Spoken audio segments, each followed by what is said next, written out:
Dr. Billy Hawkins comes on News One Now via simulcast with the Tom Joyner Morning Show in defense of his decision that the Talladega Tornado Marching Band is going to participate in the inauguration of Donald Trump.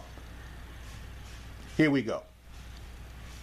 Inauguration parade, of course, there's been lots of controversy. First of all, no band in Washington, D.C., a high school band, wants to participate. Lots of celebrities are staying away from the inauguration parade. But some folks are participating. One of those folks, Talladega College, their Marching Tornadoes band. The decision has been made. They will participate in the inauguration parade. Joining us right now to discuss this is Dr. Billy Hawkins. He is the president of Talladega College, located there in Alabama. Dr. Hawkins, how you doing? Yeah, good morning, Tom. Doing great, Roland. Hello, Sybil. Hello, Arsenio. Let's President Hawkins. Let's walk through this, sir. First of all, when were you invited to the parade, before the election or after the election? Yeah, my band director came to me and asked if he could, because we have a show band, 230 students in this band. We don't have a football team at Talladega, and so he applies for parades all over the country. There'll be 7 Mardi Gras parades coming up, and so the application was sent in prior to the election.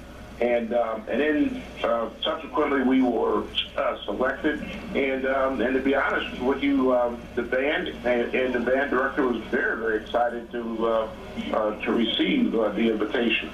Then all of a sudden, of course, Donald Trump wins. He beats Hillary Clinton, and then a number of other people begin to say they don't want to participate.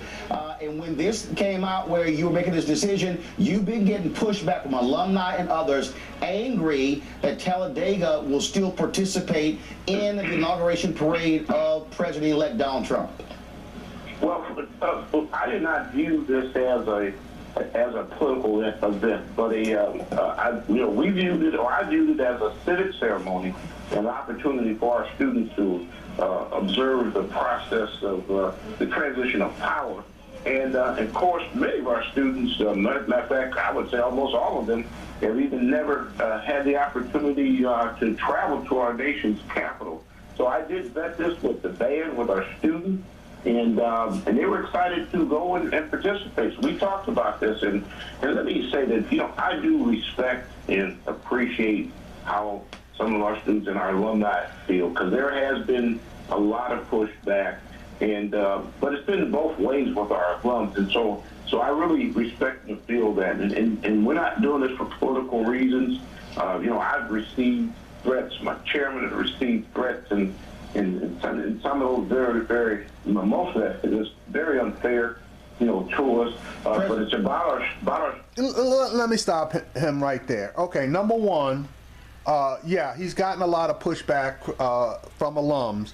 The majority of the alums are against this. Okay, they did 2 online polls. One for people that were supportive of this, and one for people that were against this. It was overwhelmingly voted online for this band, but not to perform for the inauguration. Okay, one of the former alumni put out her particular poll, and she had, I don't want to overstate it, so I'm going to say she had at least 5,000 people that voted for the band not to go. One of the band members also put out a poll that would have been in favor of the band going, and if I'm not mistaken, at the time that I looked at it, he had 603. So in my opinion, that's overwhelming as far as the numbers are concerned for the band not to go. Now, he talks about a civics lesson. That is a bunch of crap. This is more political than anything else, because I believe him voting for this band to go is a signal to Trump of support. That's just the way that I look at it.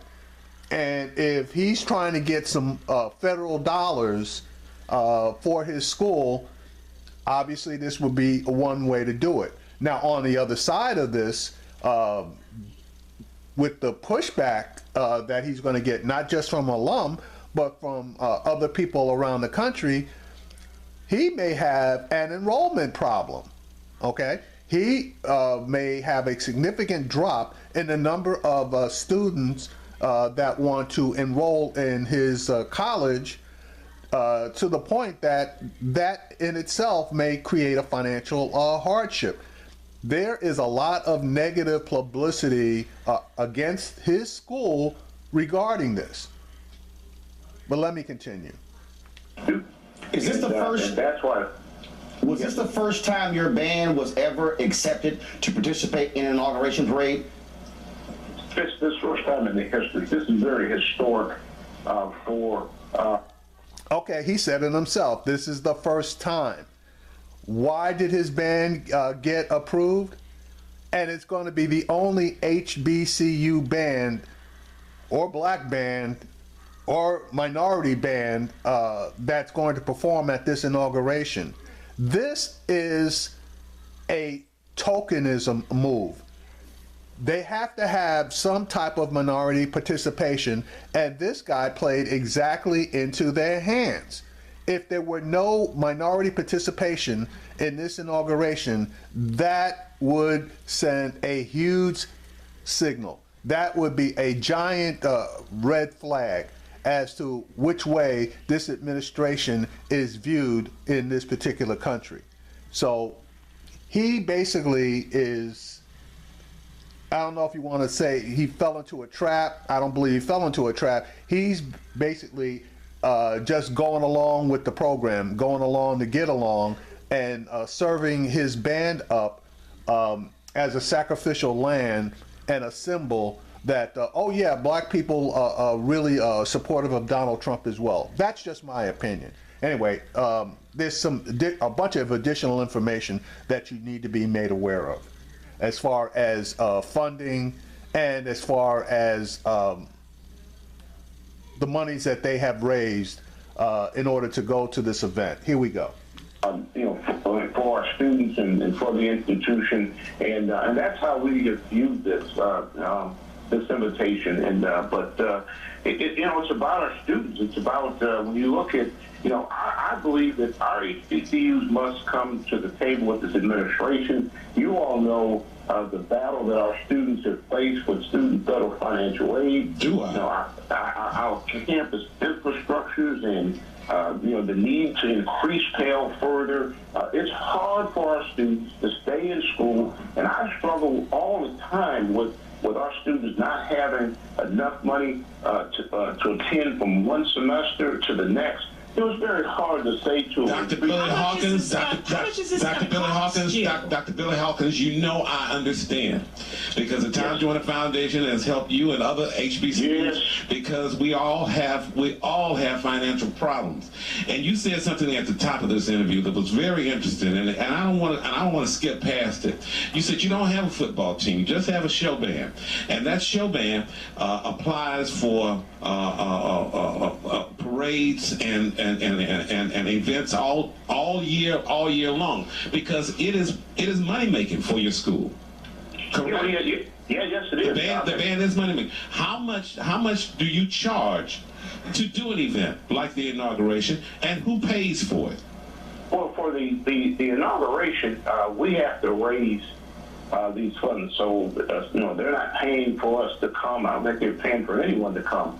Well, actually, Tom, we have some news on that, and that is, and I've talked to him directly. I understand it's going to cost Dr. Hawkins $60,000 for your band to go to D.C. Armstrong Williams, television station owner, prominent black conservative, has stepped forward to put forth. He's a graduate of South Carolina State. He's going to pay the expenses of your band to go to this parade. Am I correct? Yes, he has offered that. Yeah. And have you accepted? We have not officially accepted, no. Yeah, okay. Now that's in itself is suspect, because obviously Armstrong Williams is in the Trump camp along with Dr. Ben Carson. And if this band can't raise enough money in order to show, okay, that is going to be a further stain on the Trump inauguration. So Armstrong Williams and others, but primarily Armstrong Williams, wants to make sure that his guy doesn't have any stains on this inauguration. So he's stepping forward and paying the 60 grand, which I have no doubt he will recoup somewhere down the line if they in fact turn around and use that money. We've got a GoFundMe account that's out there, and funds have been coming in for that, and so I will discuss this with my board as we move forward. So there's no discussion. As you're going to hear, he's only raised $6,300 out of the $60,000 that they need to go. So there's no discussion. They run short. They got to run to Armstrong Williams and take that money. There's no ifs, ands, or buts about that one. Your board has to decide whether you'll take the $60,000 of Armstrong Williams to cover the cost of your band going to the parade, correct? Yeah, I will discuss this with our board as we do all business, and so I won't say that we're going to accept those funds. We'll review all the funds that comes in. We want to make sure that funds that comes in that we're very careful and that we're not accepting from one particular party or the other. So.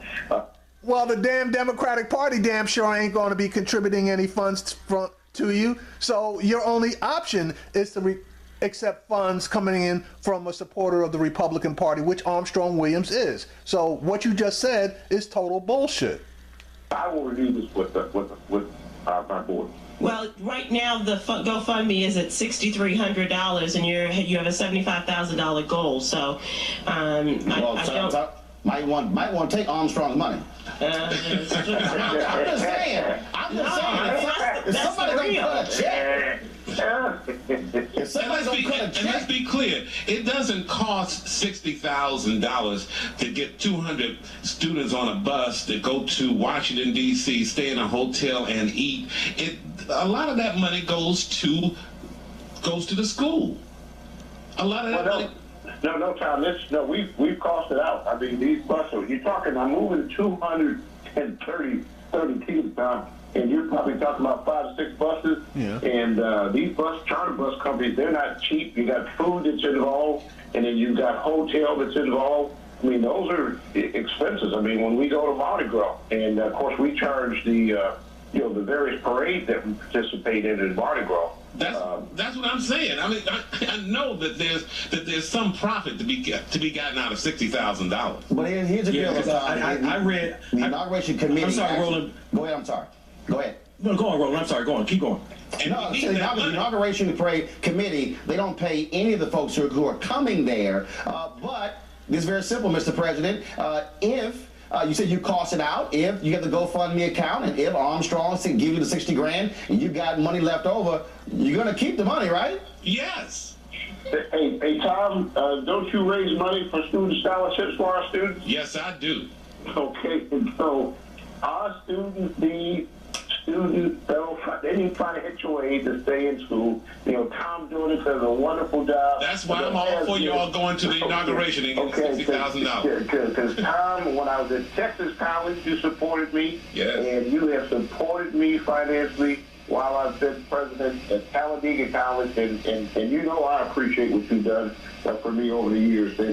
So get the money. So to do a reset, Talladega College, March of Tornadoes will participate in the inauguration parade. Armstrong Williams has put forth $60,000 to pay for the cost. Your board will decide whether to accept that money. I say that decision is already made. They're gonna take that damn money. Show me the money.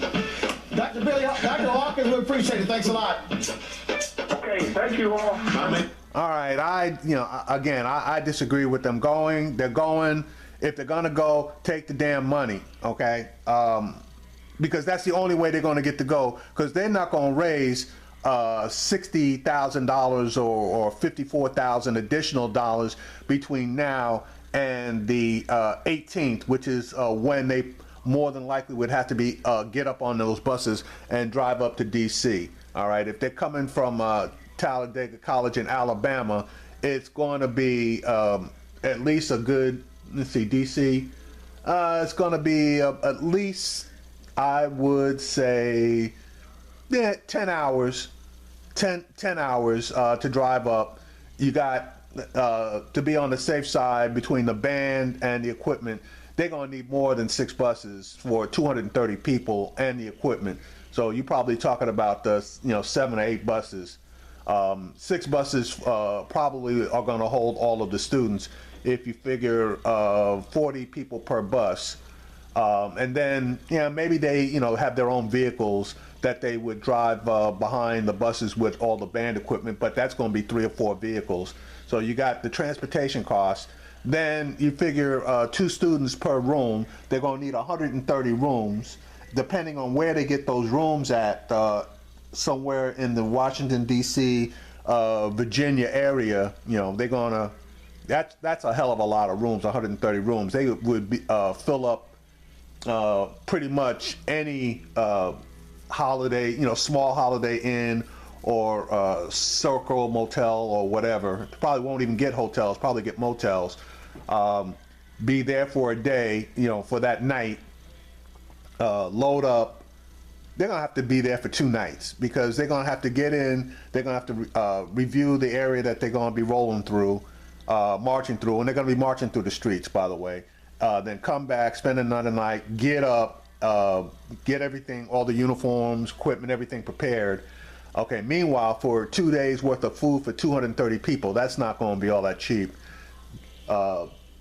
Participate in the activities that they're scheduled to participate in, maybe hang around for a couple hours, then be transported back down to the well, actually, they probably have all their clothes and stuff on the buses when they actually go to perform, and then from there be driven back down back to Talladega College. So that is going to be quite a bit of money. I kind of just in my head, the hotel rooms alone, if it's $200 for the hotel or motel rooms, that's going to be about $22,000 to $25,000 minimum.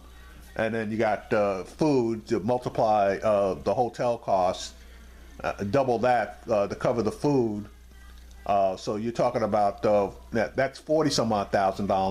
And then, like again, the transportation costs and all of that, that easily could be another $10,000 to $20,000. So he's somewhere around 50, 60. They may be able to pull a profit out of this, $5,000, $10,000, but it's going to cost them at least $50,000, in my opinion, in order to go from point A to point B and then back to point A with everybody being in fairly decent shape as far as rested, fed, and practiced. I disagree with it. I think that the fallout is going to be much more negative than positive, both in the short term and in the long run, as far as Talladega College is concerned.